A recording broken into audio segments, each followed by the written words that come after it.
कहानी की शुरुआत होती है और हम न्यूयॉर्क सिटी को देखते हैं और यहाँ पर हमें बताया जाता है कि इस शहर के जाने माने शख्सियत जॉन कार्टर की मौत हो चुकी है और यहाँ इनकी मौत पर इनका बस भांजा ही आया होता है जिसका नाम एडगर होता है। अब यहाँ पर उनका वकील एडगर को बताता है कि जॉन कार्टर की मौत ये किताब पढ़ते हुए हो गई थी और वो बताते हैं कि उन्होंने अपनी पूरी संपत्ति तुम्हारे नाम कर दी है। साथ में वो एडगर को एक डायरी भी देते हैं और उन्हें बताते हैं कि ये जॉन की निजी डायरी है और वो चाहते थे कि इसे बस तुम ही पढ़ो। अब हम देखते हैं कि वकील के जाने के बाद एडगर उस डायरी को पढ़ना शुरू कर देता है। अब इस बुक में लिखा होता है कि मेरे प्यारे एडगर, वो बताते हैं कि मुझे आज भी याद है कि जब मैं तुम्हें अपनी गोद में बिठाकर अपनी कहानियां सुनाया करता था और उन कहानियों पे तुम बड़ी मासूमियत से भरोसा भी कर लिया करते थे, लेकिन अब तुम बड़े हो चुके हो और मैं चाहता हूँ कि तुम एक बार फिर से मेरा भरोसा करो।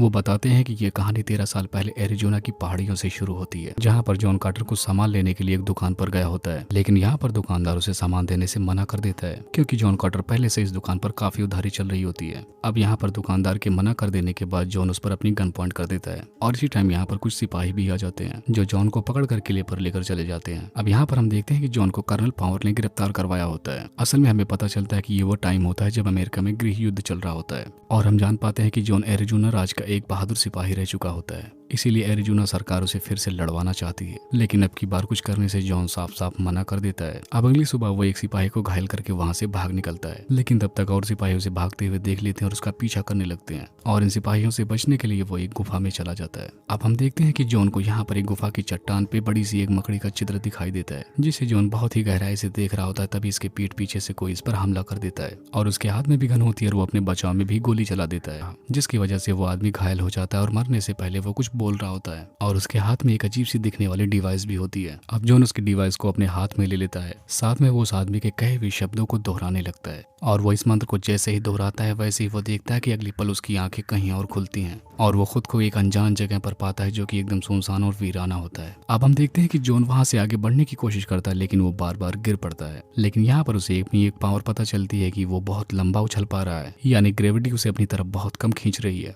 अब हम देखते हैं कि धीरे धीरे जॉन इस जगह पर दौड़ने लगता है और कूदने लगता है। अब यहाँ पर ग्रेविटी बहुत कम होने की वजह से उसे यहाँ पर दौड़ने में बहुत मजा आ रहा होता है और थोड़ी दूर आगे आने के बाद उसे बहुत अजीब लोग दिखाई देते हैं जो कि एकदम एलियन से दिख रहे होते हैं और उनके 2 पैर और 4 हाथ होते हैं और यहाँ पर ये लोग अब जॉन को चारों तरफ से घेर लेते हैं। तब जॉन इनसे बचने के लिए अपनी एक लंबी सी छलांग लगाकर एक टीले पर पहुंच जाता है और ऐसा देखकर ये जीव बिल्कुल दंग रह जाते हैं, लेकिन ये लोग भी कम नहीं होते और जॉन को पकड़ लेते हैं और इसे लेकर अपने ठिकाने तक आते हैं। अब दूसरी तरफ हमें वहाँ की एक राजकुमारी को दिखाया जाता है जो कि एक बड़ी सी जगह पर अपना एक्सपेरिमेंट कर रही होती है और ये अपने एक्सपेरिमेंट में काफी हद तक सफल भी हो चुकी होती है। इसी दौरान इसके पिता यहाँ पर आकर इसे बताते हैं कि जुडांगा ने आधी से ज्यादा राज्य पर हमारे कब्जा कर लिया है और कहते हैं कि अगर हमें अपने राज हीलियम को बचाना है तो हमें उसकी शर्तों को मानना होगा। यहाँ पर बताते हैं कि आपको उससे शादी करनी होगी, लेकिन राजकुमारी ऐसा करने से साफ साफ मना कर देती है। अब दूसरी तरफ हम जॉन को देखते हैं जिसे वो सारे अजीब जीव लाकर अपने पास बंदी बना लिए होते हैं। अब शाम के टाइम ये लोग जॉन को कुछ जबरदस्ती पिला देते हैं जिसकी वजह से जॉन का सर घूमने लगता है। तब जॉन उससे पूछता है कि आखिर ये तुमने मुझे क्या पिला दिया है। तब वो जीव बताता है कि अब तुम्हें मेरी भाषा समझ में आएगी। अब हम देखते हैं कि अगली सुबह ये लोग जॉन को सजा देने के लिए बीच मैदान में लेकर आते हैं। अब ये लोग जॉन को सजा देने ही वाले होते हैं, लेकिन तभी अचानक से इन्हें 2 स्पेसशिप दिखाई देते हैं और इस शिप को देखकर ये सारे लोग भागकर अपनी अपनी गुफाओं में छिप जाते हैं। अब यहाँ पर हम देखते हैं कि जॉन इनकी भाषाओं को पूरी तरीके से समझ रहा होता तो इनका मुखिया जॉन को बताता है कि ये 2 राज्य हीलियम और जुडांगा के बीच की लड़ाई है और मैं तो चाहता हूँ कि ये दोनों राज्य हार जाएं ताकि पूरे बारसों पर हमारा राज्य हो। अब यहाँ पर हम देखते हैं कि इन दोनों राज्यों के बीच जब लड़ाई हो रही होती है तभी हमें एक राजकुमारी को दिखाया जाता है जो नीचे गिर रही होती है और जॉन उसे देखकर पहचान जाता है कि वो एक इंसान है और एक लंबी छलांग लगाकर उसे बचा लेता है और इसके साथ साथ वो जुडांगा की एक शिप को बर्बाद भी कर देता है। अब जॉन को लड़ते हुए देखकर ये सारे लोग जुडांगा की शिप पर हमला कर देते हैं जिससे उनको उल्टे पांव वापस जाना पड़े। यहाँ पर हम देखते हैं कि जॉन ने जिस लड़की को बचाया होता है उससे पता चलता है कि वो पृथ्वी पर नहीं बल्कि मंगल ग्रह पर है और यहाँ पर मंगल को ये लोग बारसूम कहते हैं।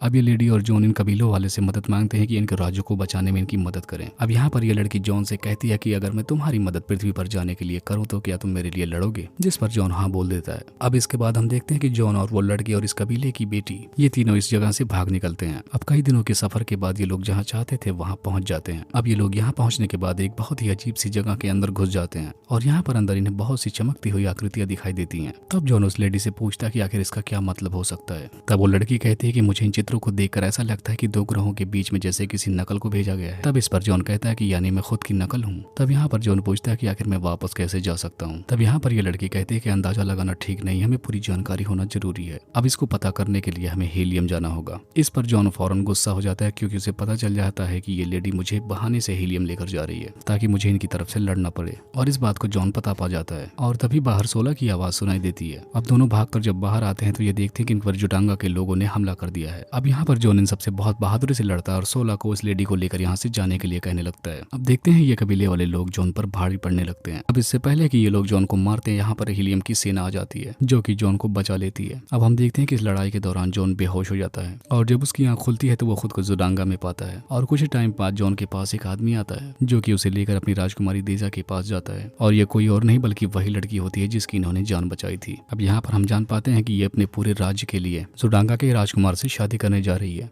लेकिन ये जिससे शादी कर रही होती है वो बहुत ही बुरा और क्रूर आदमी होता है। इसलिए जॉन उस लड़की को उससे शादी करने से मना कर देता है। अब यहाँ पर ये लड़की से बहुत भावुक नजरों से देखते हुए कहती है कि अगर मैं उससे शादी ना करूं तो क्या तुम हमारे लिए लड़ोगे। लेकिन यहाँ पर जॉन इस बात का कोई भी जवाब नहीं देता। तब यहाँ पर ये लड़की भी जॉन को एक डिवाइस देती है और कहती है कि तुम्हें कुछ मंत्रों को मैं बता रही हूँ जिसे पढ़ने के बाद तुम सीधा अपनी दुनिया में पहुंच जाओगे। और इसी दौरान यहाँ पर सावधान आ जाता है। जब तेजा मुड़ कर पीछे देखती तो वहाँ पर जॉन नहीं होता। यहाँ पर इसे लगता है कि वो वापस चला गया, इसलिए वो सावधान से अपनी शादी की रस्म आगे बढ़ाने के लिए कहने लगती है। और तभी यहाँ पर हम जॉन को देखते हैं जो कि अभी भी यहाँ से गया नहीं होता है। अब जॉन जब इस कमरे से निकल रहा होता है तभी एक थार यहाँ पर इसे बंदी बना लेता है। यहाँ पर हमें पता चलता है कि थान एक बहुत ही शक्तिशाली सभ्यता के लोग होते हैं और यहाँ पर इनके बारे में बताया जाता है कि ये ब्रह्मांड के हर ग्रहों की सल्तनत बनाए में कायम रखते हैं, और यही लोग ग्रह की सभ्यताओं को आपस में लड़वाते भी हैं ताकि वो आपस में लड़ मरकर संतुलन कायम रखें। और यहाँ की लड़ाई में भी इन्हीं का हाथ होता है। और यहाँ पर ये भी बताता है कि शादी के बाद सावधान तेजा को मार देगा। अब इतना बताकर यहाँ से जॉन को लेकर जाने लगता है। इसी बीच हम देखते हैं कि यहाँ पर एक छिपकली सा दिखने वाला जीव इन पर हमला कर देता है, जिसकी वजह से जॉन को भागने का मौका मिल जाता है। अब जॉन इन्हीं का एक जहाज चुराकर थार कबीले की तरफ निकल पड़ता है, और जब ये यहाँ पर पहुंचता है तो इसे यहाँ पर बंदी बना लिया जाता है। अब हम देखते हैं कि अगली सुबह जॉन को फिर से उसी मैदान में छोड़ दिया जाता है और यहाँ पर इसके सामने दो बड़े गोरिल्लाज होते हैं। लेकिन यहाँ पर जॉन इन दोनों से बड़ी बहादुरी से लड़ता और इन दोनों को मार डालता है, और इसकी बहादुरी देखकर इस कबीले के सारे लोग जॉन की तरफ हो जाते हैं और जॉन इन सारे लोगों को लेकर जुडांगा की तरफ निकल पड़ता है। दूसरी तरफ हम हीलियम में देखते हैं जो कि शादी की आखिरी रस्में चल रही होती हैं। अब जुडांगा में पहुंचने के बाद जॉन को पता चलता है कि शादी यहाँ नहीं बल्कि हीलियम में हो रही है। अब यहाँ पर जॉन के पास बहुत कम टाइम होता है, इसलिए वो बिना टाइम खराब किए सीधा हीलियम की तरफ निकल पड़ता है। और हम देखते हैं कि इसके पीछे थार की पूरी सेना होती है और ये लोग हीलियम पहुंचकर हीलियम पर हमला कर देते हैं। अब आखिरकार जॉन इनकी पूरी सेनाओं को मार डालता है और यहाँ पर इनकी जीत हो जाती है। और अब हम देखते हैं कि हीलियम की राजकुमारी तेजा और जॉन आपस में शादी कर लेते हैं। और इसी रात हम देखते हैं कि जॉन का मन करता है कि वो एक बार अपनी पृथ्वी पर लौट जाए, लेकिन जाने से पहले उसका मन बदल जाता है और उस मशीन को नीचे फेंक देता है। और जैसे ही वो अपने कमरे पर वापस लौट रहा होता है तभी एक आदमी उसे वापस पृथ्वी पर भेज देता है। अब जॉन उस डिवाइस को नीचे फेंक कर अपने आने जाने का एकमात्र जरिया भी खो देता है और ये कहानी फिर से उन्हीं कागज की पन्नों पर आ जाती है जिसको उसका भांजा पढ़ रहा होता है। अब इस बुक में आगे लिखा होता है कि मैं पागलों की तरह उस डिवाइस को खोजता रहा लेकिन वो मुझे कहीं नहीं मिला,